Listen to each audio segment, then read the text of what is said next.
قریب کھڑا خاور اور سامنے بیٹھا ہاشم سب اسے دیکھ رہے تھے۔ وہ معصومیت سے مسکرائی، ابھی تک ننگے پیر تھی۔ مجھے کچھ پوچھنا تھا آپ لوگوں سے، سادگی سے گویا ہوئی ہاشم نے شرک کہہ کر حوصلہ افزائی کی۔ آپ لوگوں نے اسے کہاں رکھا ہے؟ کسے؟ ہارون کو تعجب ہوا۔ وہ لڑکا جو مسنگ ہے۔ باری باری سب کے چہرے دیکھے، خاور صرف چونکا، لیکن ہارون مطمئن نظر آئے اور ہاشم پرسکون۔ کون سا لڑکا آبدار؟ ہاشم ناسمجھی سے بولا۔ ہاشم، اس نے آگے ہو کر پر امید نظروں سے اسے دیکھا۔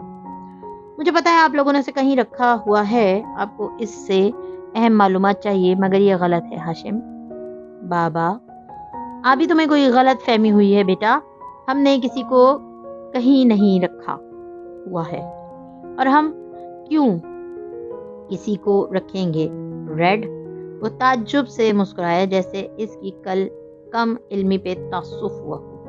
بس مجھے آپ لوگوں کی باتوں سے شک ہو رہا تھا، پلیز اگر ایسا ہے تو اس کو اس کی فیملی کے پاس بھیج دیں پلیز، وہ لوگ کتنا پریشان ہوں گے۔ ہاشم پورے یقین سے اس کی آنکھوں میں دیکھتے ہوئے سمجھانے والے انداز میں بولا، کیا تم ہمیں ایسا سمجھتی ہو کہ ہم یوں کسی کو اس فیملی سے الگ کر کے رکھیں گے؟ ابھی کے اتنے سالوں میں بھی تم مجھے نہیں سمجھ سکیں؟ کیا تم اپنے باپ پہ شک کر رہی ہو؟ ابھی کے چہرے پہ تذوز نظر آیا۔ آئی ایم سوری، میرا یہ مطلب نہیں تھا، مگر مجھے لگتا ہے وہ آپ لوگوں کے پاس ہے۔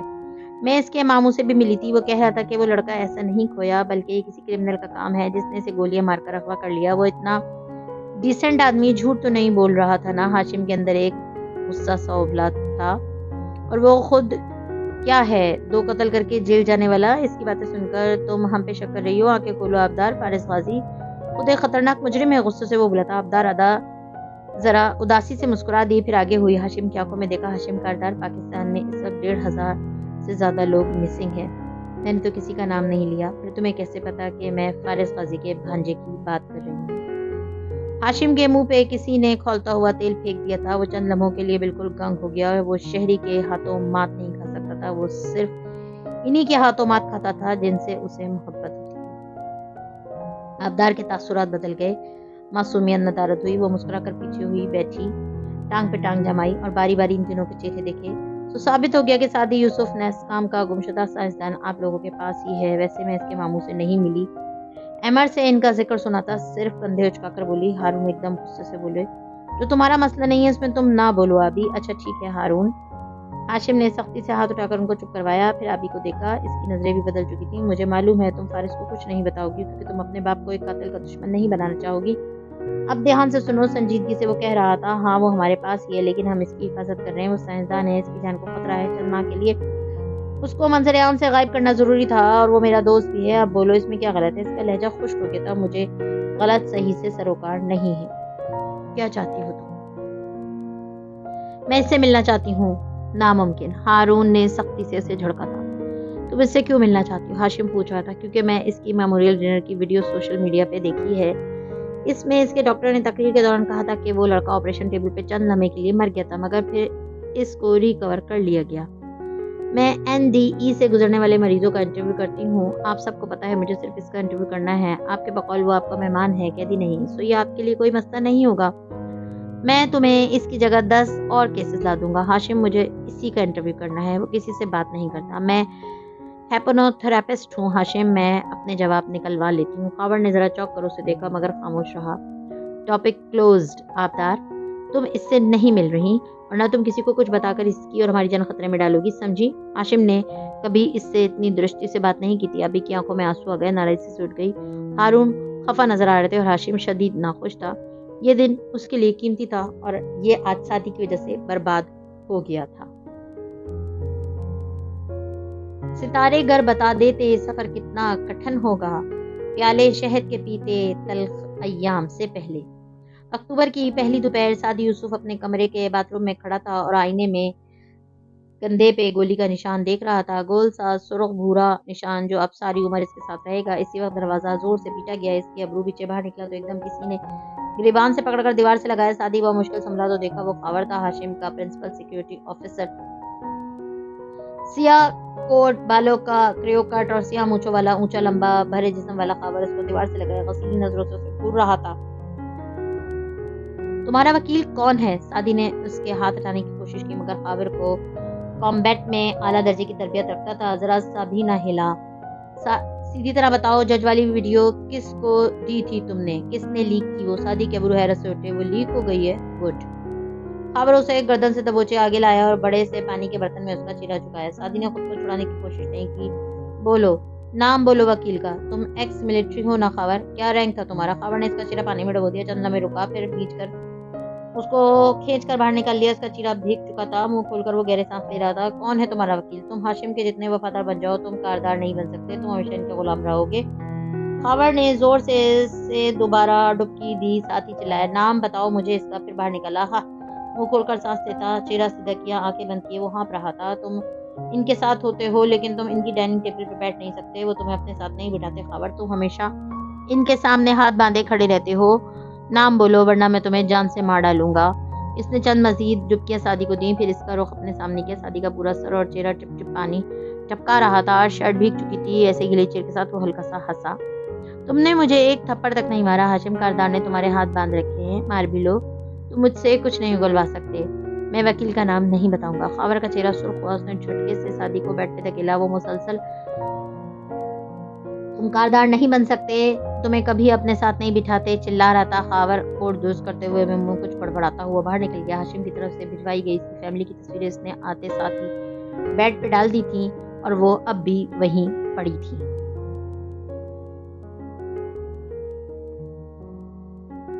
مزید ویڈیوز دیکھنے کے لیے ہمارے چینل کو سبسکرائب کیجیے۔